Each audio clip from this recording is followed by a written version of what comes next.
My name is Siddharth. నేను గండ్విట్ school నుంచి వచ్చాను. ఇక్కడ స్టేజ్ పైన ఉన్న పెద్దలకి మరియు కింద ఉన్న పెద్దలకు అందరికీ నమస్కారాలు. అయితే నేను చెస్ మా నాన్న నేర్పించాడు ఇంటి దగ్గరనే. నేను చెస్ ఆడడం అంటే ఫస్ట్ నాకు ఇష్టం ఉండేది కాదు. అయితే నాకు తర్వాత కొంచెం కొంచెం సార్లు ఇట్లా ఆడుతుండేవారు. అయితే వాళ్ళతోనే ఆడటం మొదలైనాక ఇక నేను ఆడాలని అర్థమైంది. నేను ఆడిన ప్రతిసారి 3 సంవత్సరాలు ఆడాను. నేను స్కూల్లో ఫస్ట్ ఓడిపోయాను. అవి సెకండ్ లెవెల్కి వచ్చాక ఓడిపోయాను. అప్పుడు నాకు చాలా బాధగా అనిపించింది. ఎందుకంటే ఫస్ట్ టైం కదా, ఇక అలాగే ఉంటుందని అనిపించింది. నేను తర్వాత ఓడిపోయాక కూడా నేను అనుకోలేదు ఇలా ఓడిపోతాను అని. తర్వాత మళ్ళీ జనవరి 26కి మళ్ళీ ఆడాను. మళ్ళీ ఆడినప్పుడు సెకండ్ వచ్చాను. ఇప్పుడు థర్డ్ సారి ఆడి ఫస్ట్ రావాలని అనుకుంటున్నాను. చెస్ అందరూ ఆడితే చాలా మంచిగా ఉంటుంది. ముందుగా చాలా అందరికీ సులభంగా అవుతుంది. మనం జీవితంలో ఎలా ముందుకు సాగాలి అని ఒక క్లారిటీ ఉంటుంది. కాబట్టి మనము చెస్ అందరూ ఆడతారని, ఇండియా మొత్తం ఫస్ట్ ఈ వరల్డ్లోనే ఫస్ట్ ఉంటుందని అనుకుంటున్నాను నేను. థ్యాంక్ యూ ఫర్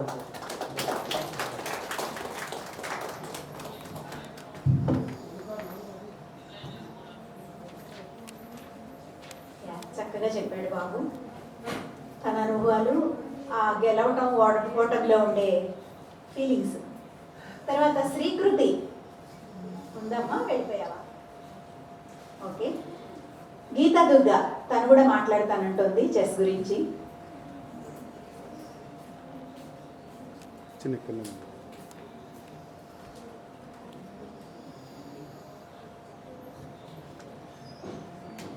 ముందుగా వేదిక మీద ఉన్న పెద్దలందరికీ, కింద కూర్చున్న పెద్దలందరికీ శుభ మధ్యాహ్నం తెలియజేస్తూ, ఫస్ట్ ఇక్కడికి వచ్చామంటేనే మనందరం చెస్ లవర్స్ కాబట్టి వాళ్ళకి ఈరోజు చెస్ డే కాకపోయినా మనకి ఎవ్రీడే చెస్ డే కాబట్టి నేను ఎవరికైనా ఫస్ట్ విష్ చేసేది happy a great chess day.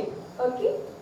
Next అంటే ఆ రోజు ప్రతిరోజు మన లైఫ్లో జరుగుతున్న ఎక్స్పీరియన్స్ అన్నింటినీ మనం చెస్ గేమ్లో ఎలా అయితే ఎదుర్కొంటూ వస్తున్నామో లైఫ్లో కూడా ఆ రోజులో మనం ఎన్ని కష్టాలు అనుభవించామో, లేకపోతే ఎన్ని సంతోషాలు అనుభవించామో అవన్నిటినీ బ్యాలెన్స్ చేస్తూ నడవాలని ఈ కొటేషన్ని నేను ఎవరికైనా ఫస్ట్ విష్ చేస్తున్నాను.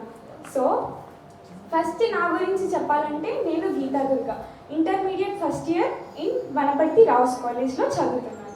సో ఫస్ట్ నేను సమ్మర్ క్యాంప్ కంటే ముందు నాకు మా మమ్మీ చెస్ నేర్పించింది. I think so that is my LKG. అప్పటి నుంచి నేను చెస్ కొంచెం ఆడాను. బట్ కోవిడ్ టైంలో నాకు ఏమనిపించిందంటే మేము కూడా బాగా ఫోన్స్ చూస్తూ అలవాటు అయిపోయాం కోవిడ్ టైంలో. అప్పుడు మా మమ్మీ ఏం చేసింది, చెస్ బోర్డ్ని బయటికి తీసి చెస్ ఆడిపించేది మాతో. అప్పుడు మా మమ్మీ వల్ల చెస్ ఇప్పుడు నేను ఇక్కడ ఇంత ధైర్యంగా వచ్చి మాట్లాడుతున్నా అంటే దానికి కారణం మా మమ్మీ. అక్కడ సోషల్ మీడియాకి అలవాటు పడకుండా, దేనికి అలవాటు పడకుండా నాకు చెస్ పైన కాన్సన్ట్రేషన్ చేయించింది. సో దానివల్ల నాకు ఎంతో కోపం ఉంటుండే, కానీ నేను చాలా పేషెన్స్గా తయారయ్యాను. చెస్ ఆడడం వల్ల మనకు లైఫ్లో ఎన్నో ఎక్స్పీరియన్స్ వస్తుంటాయి. అసలు నేను ఇలా చెప్తున్నానంటే ఇంత పేషెన్స్ రావడానికి కారణం చెస్.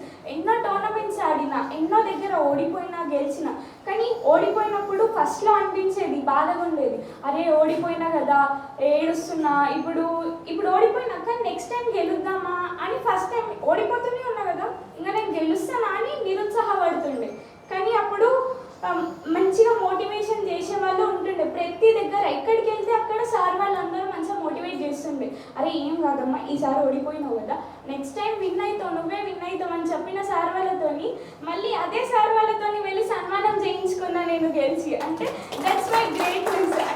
నా గ్రేట్నెస్ అనే కాదు, అక్కడ ఉన్న చెస్ గేమ్ యొక్క గ్రేట్నెస్ అది. మనం ఎన్నిసార్లు ఓడిపోయినా మళ్ళీ స్టెప్పింగ్ చేసేదే చెస్. ఇక్కడ మీ chess network and Palamuru NRI form వాళ్ళు చేసేది చాలా మంచి పని. ఎన్నో ఫిజికల్ గేమ్స్ ఉన్నా చెస్ని చూస్ చేసుకోవడం ద కరెక్ట్ ఆప్షన్ అని నేను చెప్తున్నా. ఎందుకంటే చెస్ ఫిజికల్ గేమ్స్ అని అందరూ అన్ని స్కూల్స్లో ఆడిపిస్తున్నారు, కానీ చెస్ని ఇండోర్ గేమ్ని మాత్రం ఎవరు పట్టించుకోవట్లేదు, ముఖ్యంగా స్కూల్స్లో. కాబట్టి అది మెయిన్ డెవలప్ చేయాలనేది వీళ్ళ మోటో. దానికి నేనైతే చాలా గర్వపడుతున్నాను యాజ్ ఏ చెస్ ప్లేయర్గా. నెక్స్ట్ వచ్చేసి ఈ చెస్ కోచింగ్ నేర్చుకోవడానికి కూడా పిల్లల లోపల ఇంట్రెస్ట్ ఉంది, కానీ ఇప్పుడు చూస్తే అంతా కమర్షియల్ అయిపోయింది. బయట చూస్తే చెస్ కోచింగ్ తీసుకోవాలంటే అంతెందుకు, సపోజ్ నేనే ఉన్నా, మాది చాలా పూర్ ఫ్యామిలీ. అసలు ఎట్లా అంటే మా మమ్మీ డాడీ సంతల్లోకి వెళ్ళి పాప్కార్న్ అమ్ముతూ ఉంటారు. చెప్పేస్తున్నా ఉన్నది పాప్కార్న్ అమ్ముతుంటే నాకు కోచింగ్ తీసుకునేంత స్తోమత లేదు. అయితే ఒకసారి పిలిచి నేను ఫ్రీగా కోచింగ్ చెప్తానమ్మా నేర్చుకుంటావా అని అడిగారు. నేర్చుకొని ఇప్పుడు సార్కి మంచి పేరు తెచ్చాను. అండ్ ఆల్సో అదే సార్ కింద నేను కోచ్ లాగా చెప్తున్నాను. సో అట్లే మనకి కోచింగ్ తీసుకోలేని పూర్ స్టూడెంట్స్ ఉంటారు. అలాంటి వాళ్ళకి మనం కోచింగ్ ఇప్పిస్తే మన పాలమూరునే కాదు తెలంగాణ నుంచి చాలా మంది రైజింగ్ అవుతారు. చాలా మంది మట్టిలో మాణిక్యాలను మనం వెతికి పట్టుకోవాలి. ఇప్పుడు మనకున్న మోటో అదొక్కటే. కోచింగ్ తీసుకోలేని వాళ్ళు ఉంటారు. ఈ 10,000 చెస్ బోర్డ్స్ అనేది చాలా great thing. And also next నేను సజెస్ట్ చేసేది ఈ కోచింగ్ ఇప్పించడం అనేది ఒక చిన్నది. నా తరపు నుంచి ఒక చిన్న రిక్వెస్ట్ అందరికీ. Thank you.